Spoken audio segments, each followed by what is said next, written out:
clap. Just one. All right, that's enough. Okay.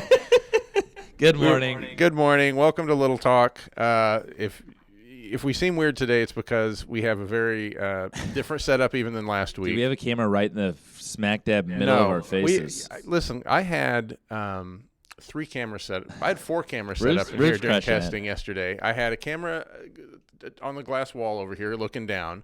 I had one stacked on some really high books for you because you're so tall to kind of come over the mic. And then I had another one coming this way. I had to get them so they weren't seeing each other. Sydney was helping me with it. It was a lot. But what I found out was I only needed this one camera, the Insta360 that we bought a few years ago that we were doing like bullet time videos. And we're trying to be. Okay. I love the product.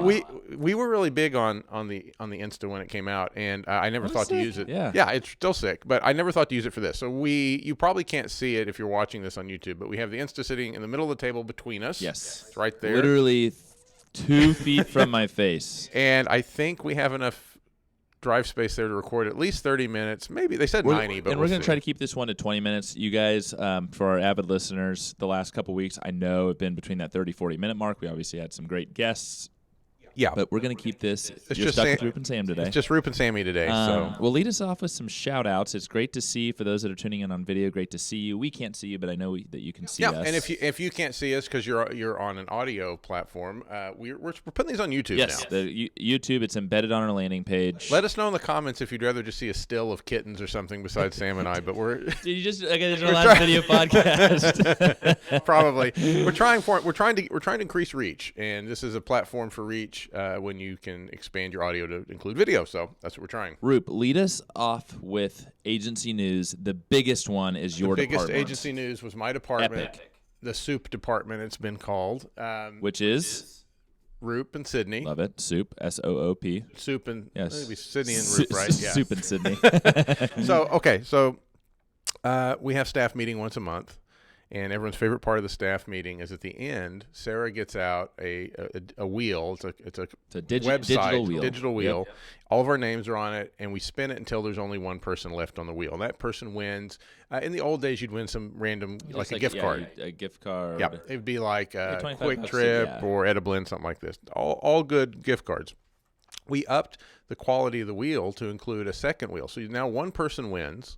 So when it gets down to the final 2, we call it. It's kind of crappy, but it's lands on the loser. Lands on so loser. You don't want it to land on you. No. So it was between Sarah and Sydney. And Sydney won. Yeah, landed on Sarah, so Sydney won. So a new employee. This is probably her third this staff is her meeting.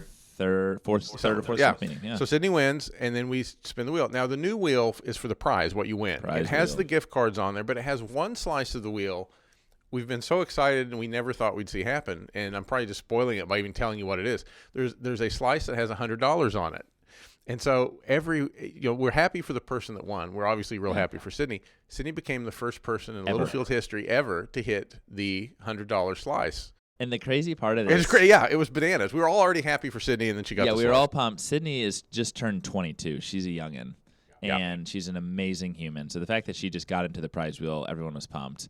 And you're looking at like $25 gift card to Andy's, $25 to McNally's Group, $25 to Quick Trip. Like there's some $25 to Ediblin. Yeah. And the funny thing is, we always talk about the wheel, but we've never documented the wheel. And so Taylor Armstrong, I was like, hey, when it gets down to the final 2, turn on your camera. Taylor Armstrong, our social media manager. Historian. And straight up, Sid wins, which there's we posted on our story. It's gone now. It's gone now. But, man, there was a quick glitch. And it was like getting close to 100 and the computer glitched, but then it kept on going. And the video, we should put it on the page. We'll TikTok. We'll TikTok it. Yeah, we can TikTok it. I'll re-edit that and do TikTok. Oh my God. It was Courtney Roberts lost her shit. It was so, everyone was so excited for Sydney. So we've been doing this since January. Yeah. This is the first time in 9 months that someone won the 100. And after someone wins the 100, what happens is Sam doubles it. It becomes 200. Yeah. Yeah, that's pretty good, dude. No, so this is the funny thing, too, and the ironic, and this is actually Sammy's very happy that Sydney won it, but it's a once-a-quarter thing. So we are in our 4th quarter, October through December. If someone wins it in October, the 100, it's gone for the quarter. So thank you, Sydney. You've saved me $100 or $200. We're going to work on him to see if we can. Rocco and I think it should double every time somebody wins it until the end of the year, if someone wins it. You know what? That's actually kind of interesting. That's kind of fun. We have. Seems like you're already working on it. We have some gambling problems. Our second piece of news. Gosh, this has been a long time coming. We're super excited. We've been working on a campaign with the Tulsa airport. Yep. Literally for 6 months. They told us months ago that American Airlines has announced a nonstop to New York City flight from Tulsa, so you can get from Tulsa to New York City LaGuardia Airport. One shot. 2.5 hour nonstop flight. Boom. I think it's a 6 a.m. flight. You're in New York City by like 10:30 with the time change. What a beautiful thing. Yeah. So anyway, we decided to approach this very differently. Instead of doing, hey, here's a good digital recommendation on the media front, we said they really thought outside the box by literally thinking about a box. And we thought about a box. And so major kudos and congratulations to our client, the Tulsa International Airport, and to our team, man. This has been a true agency effort. Yeah, they've been on it all summer. And the concept is vacation stations. So these vacation stations travel throughout Tulsa for the entire month of October. They're kind of big box room things, It's a big box room thing that is 7,500 pounds. This is a big box. There's hydraulics involved. There's a massive transportation component to this. It's huge. Yeah, it's a lot of logistics and involved. It's promoting really cool scenes of New York City, and people are encouraged to promote some user-generated content, take a selfie in these vacations. Some people are calling them the selfie station. Hashtag TUL_NYC. To NYC, yes. And if you go to TUL_NYC.com, we'll show you the rules over the next month. If you take a selfie and do hashtag TULTONYC, you are also to New York City. To New York City, you are entered to win a round trip ticket for two to New York City. It's freaking awesome. Yeah. So it's really fun. This is it went live at the TU game. It's at the State Fair this week. It goes to the Gathering Place. It goes to the FC Tulsa game. It goes to the Tulsa Run. It goes to Oktoberfest. It's hitting all the Tulsa hotspots. It's hitting some really cool Tulsa hotspots. So be on the lookout, and really, really proud of our team. The agency is going to the fair on Friday. Yeah. To take an agency picture, to enjoy some time on a Friday afternoon. Come see us at the vacation station. Yeah, vacation station. What time are we doing that? So we're doing that at noon. Noon. Okay. We hope to see you there. We will be out in full force, eating some fair food. Chelsea Clement's very excited. And then the last, but certainly not least, announcement. Our boy, Mike from Grasshopper is making an in-person appearance in Tulsa. In the agency. Agency tomorrow morning. Is this his debut at the agency? Chelsea and I were talking about this yesterday. Had he been here before? So Mike has been here for our Google Trends before COVID, but he came up. But that was really over across the way. That wasn't on the office. He got a quick tour of the space, and they loved it, but they haven't ever gotten to spend time. Mike has not spent time here. So, Mike, Chelsea, this is on Chelsea. She apparently said she has some amazing food lined up for you. Well, listen, that's going to be, Mike, let me tell you something. If it's amazing, it's going to be thanks to old Roop here, because she was talking about Panera. Oh, my God. Yeah, and I said, look, no more Panera. We do Panera all the time. Dude, we have to spoil him with the best food ever. Bring this man barbecue. Barbecue, good snacks.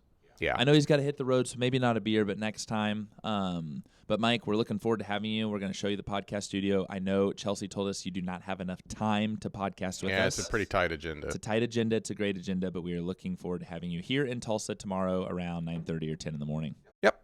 That's going to be great. That's going to be fun. Okay, so we are going to dive into some serialized content. Roop, let's continue. I love how you every week now it's serialized content. Let's continue content. with that inbound report, my friend. Yeah, so I got to take my glasses off because I can't. Now that there's video, people know that I'm blind. I can't read. Are those readers? No, those are so I can see. The readers are at my desk. I can see a little bit here, though. Okay. So, yeah, continuing the things that I was exposed to at Inbound, HubSpot's in-person conference they do every year, which is still reaping all kinds of benefits and information. We're still digesting it, and I just went over some of those things with the staff at the staff meeting on Monday. And can you give a sneak peek of those slides? Oh, my God. Sam ruined every one of my slides. I kind of pride myself on my slides. And you do. Because I'm weird.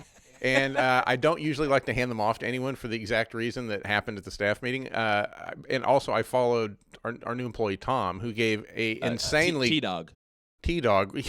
Tom gave a great...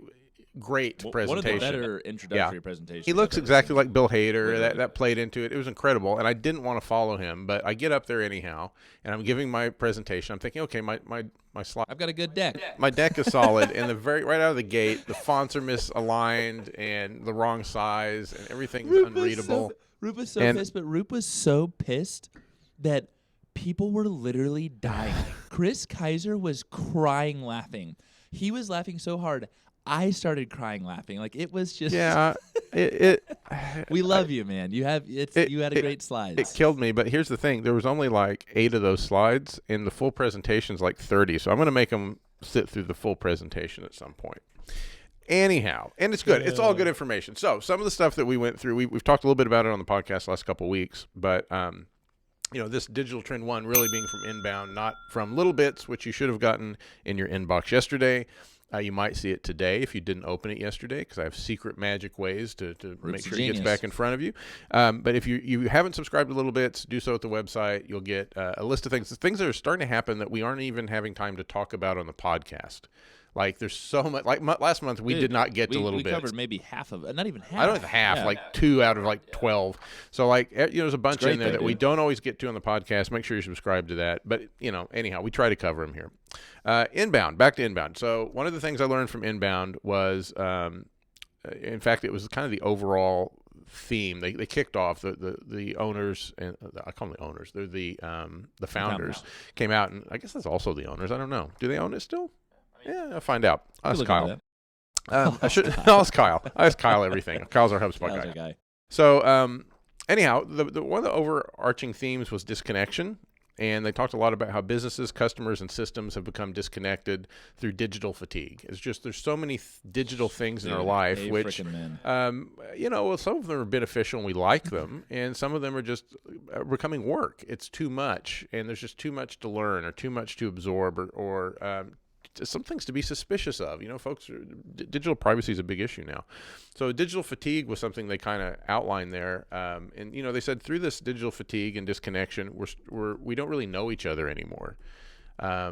We become, a column in a metric or an algorithm to be reached through an ad, which is good. We still want those things, but that the deeper connections and the things that are really moving businesses along are when you really do know that customer, that other person, through earned trust and transparency. Keyword earned.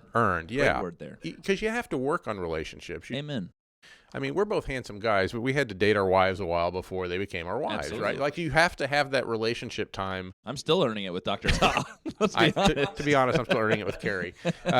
Absolutely. So, like, our customers are kind of that in that same. Not exactly, but they're the same way. We need to earn trust with them. So you have to get in front of them. You can't. Your first interaction can't be give me your phone number and your credit card, and then we're going to take. I'm going to sell you this thing. They have to learn who you are through some awareness. They need to know if they align with you as a business, as is the way you do things. Is it a good fit? Do I like you? These things are important. Over time, you start to offer them some value. Some things that as a business you hand off to them that they find valuable, and they'll give you information about them in exchange for that. And if you're transparent about what you're doing with it, I need your phone number because we want to follow up with a text message to give you alerts on the status of your order or to let you know about whatever. Not because, hey, we're going to hit you with this is for sale or we have a sale on this all the time or digital coupons. There's other ways that you kind of earn this trust and transparency. And you want to give them choice. You don't always want the answer that they have to come to your website. Websites, honestly, I mean, we build a lot of websites. I love building websites. They're still the core of most of your digital life, but they're not everything anymore. And one of the examples I gave at Inbound was this shoe business that was selling shoes, doing customer service, fulfilling orders, everything through WhatsApp. They never sent the user to a website or anywhere else. Everything happened in that channel. And it feels like an extreme concept, but it did make me think a lot about all the options in in the world of digital fatigue, where there's a lot of options. We still have our favorites, and so finding your customers in their favorite, where they're comfortable interacting with you, and keeping that relationship there, where everybody feels good, is kind of important now. Yeah. So you got to develop these channels, and you've got to make those connections and those relationships with the customers so that we can reconnect with them. A couple weeks ago, you brought up a really interesting point, and it marries to what you just said. So obviously, there's absolutely, it's still very important for brands to have websites, to learn more about that brand, to interact, to build that relationship, that earned, trust. I hosted a group of entrepreneurs yesterday morning, and some in the insurance space, the home building space, and we were talking about some digital trends because it was my turn to present on Littlefield. And you didn't just bring them up front when we were doing it, as the agency yesterday morning was presenting digital trends to each other. That was super cool, by the way. But anywho, we had a similar conversation, Roop, and I typed in, because there's a realtor there. I said, hey, best realtor in Tulsa. And Google pops up, and it didn't talk about companies. It was sponsored individuals. So Steve Roop, Mr. Realtor, 5 stars, 400 reviews, excellent to interact with. It was Google content. It was Google content. And then you can click on that. You can learn more about this. Now, of course, if you want to go learn, hey, okay, so Steve Roop with X company, let me see this company's X. Then I do go to the website. But it really, like, we had this conversation of, to your point, right? This choice through email, through text, through website, through Google. It's a big part of it. Yeah, and I don't think it's on this one, but there's another stat I heard while I was there that it's something like 65% of all Google searches end without a click. That's wild. Yeah, which is basically what you just described. Someone went, what are the best top realtors in my area? Google tells you who that is. You never had to leave to go to a website or to a social media page or anything. It happened there. Now, that information that Google's using is pulled from websites and pulled from web pages. But do you care if they came to your website or they got your phone number straight from Google? No. As long as they're calling you. As long as they're calling you, right. And then you start, as long as the phone's ringing. Then you start that relationship. So it's a lot more nuanced than it used to be. But, the idea is that there is a lot of disconnection, kind of acknowledging it. And of course, HubSpot likes to, their angle there is that they are, as a CRM, they're a solution for building up that first party data, which helps you learn about your customer base and interact with them in ways that are meaningful to them, that have value to them. Anyhow, that was, I love that. Really. That was kind of the kickoff and the theme of really, the deal. Really and it resonated through a lot of the sessions I was in. It was good. That's wonderful. I'll take this second digital trend. I came across this in my digital research. Trend number digital two. Trend number 2. Roop, is a week ago or 2 weeks ago that I sent you and Kelly this. So last week. Google is last week. Google is making search more natural and intuitive. Okay, intuitive, the key word there. So they're going beyond this search box, right? They're going to create these experiences, multi-dimensional, and it's going to work like our minds, which I think is that's what they're trying. Really fascinating. Is it scary? This is, and I had this conversation yesterday. So it's in beta right now, right? And here's the idea: this is going to roll out to, I think, 12 major cities in the United States over the next year. You're right now, hey, if I'm Roop's going to, where's your next vacation? Oh, we're going to Branson in a couple weeks, yeah. So the Roop family goes to Branson, and he's looking at, the best pub or restaurant. Historically, are there pubs in Branson? I think there'd be a pub. Well, in Big Cedar Lodge there is. But I don't know why I said pubs. I think I should go. But now you've made me think. Maybe I need to hit a pub in Branson. Yeah. Historically, though, if you are unfamiliar with Branson, what do you do? If you're looking for a good restaurant, you Google or you say, Yelp, maybe, Google, etc. So the idea here is if Roop types in, hey, best restaurants, or hey, I'm looking for a pub in this part of town, is it's not going to aggregate paid search results. That'll be part of it. But hey, here's the 3 best restaurants, and we're going to give you a glimpse of these restaurants. So it's going to literally take Google Map technology, and it's going to go down to the restaurant level. And then all of a sudden, and it's not a live view, but hey, through our data, we've found that this restaurant is slammed between 12 and 1. You probably, unless you want to go early, shouldn't be there between 12 and 1. Here's a glimpse of what the restaurant looks like packed. Here's the streets. Like putting your best foot forward in that way. Yeah, absolutely. I mean, pretty cool. It's cool. It's insane. But you know what they're really doing is they're preparing for which is happening. Not preparing. It's part of the battle. This is a battle in the war for search, and they're fighting TikTok. Exactly. TikTok is after them, and TikTok is a visual camera-based video medium. So, and the good news for Google is they have a lot of video resources. Absolutely. They've been recording street views and inside buildings for years. They have YouTube as a huge platform. They're okay, but they've got to figure out a way to kind of adjust to the way users naturally want to interact with that content and see it in ways that they haven't traditionally presented it. Now, TikTok is we talk about all the time. We'll talk about more this month. Yep. It's all over little bits, is really jumping into this search space and making adjustments to really go after Google in this way. So Google's answer is, well, let's start using our camera more. So, in addition to these kind of interior tours and these virtual things you can do when you do a search, they also want you to, they're going to start pushing a lot harder Google Lens, which has actually been out for quite a while. Absolutely. But the idea is that if you see a shirt or you see a pair of shoes or you see a building, I was prompted to do this when I was in San Francisco in June, actually. They must be one of the 12 cities. Oh, I'm sure they are. Yeah. But you can get your camera out, you take a picture of the shirt, and it'll tell, like Sam's wearing a golf shirt today. I could get Google Lens out, take a picture of it, and they would say, here's where you buy that shirt. And when I was in San Francisco, we walked everywhere, and we were walking downtown, and I just passed this really old church. I don't remember the name of it. I'm sure it was historic. And my phone kind of prompted me, because it knew I was walking by it. It said, hey, would you like to stop and learn a little bit about this historic church? So I did. So I clicked the button. I hold my phone up, and as you kind of move the phone around over the church, you're seeing the church, but you're seeing like a kind of historical view with all these like pop-ups where it gives you little factoids. How it was cool. Really cool. That's nuts. It was neat. So they've got the data. They have as good of library of content and technology as anybody. They're going to be okay, but like there's going to be some real shifts in how search is thought of and how it works in the very near future, and this is the beginning of it. The first example that I gave, right? Super cool, great, very relevant on the consumer side. Let's talk B2B, right? So over the last year and a half, 2 years, we've rolled out image ad extensions on Google for our B2B clients. Fantastic. They search a grasshopper mower. Hey, here's this, mid-mount mower, and here's a picture of it, et cetera. The next iteration is what you just described. Yeah, so you're a guy in the field, and you've got a part break on you, or you need a new blade or a new drill bit or whatever. Take a photo of it.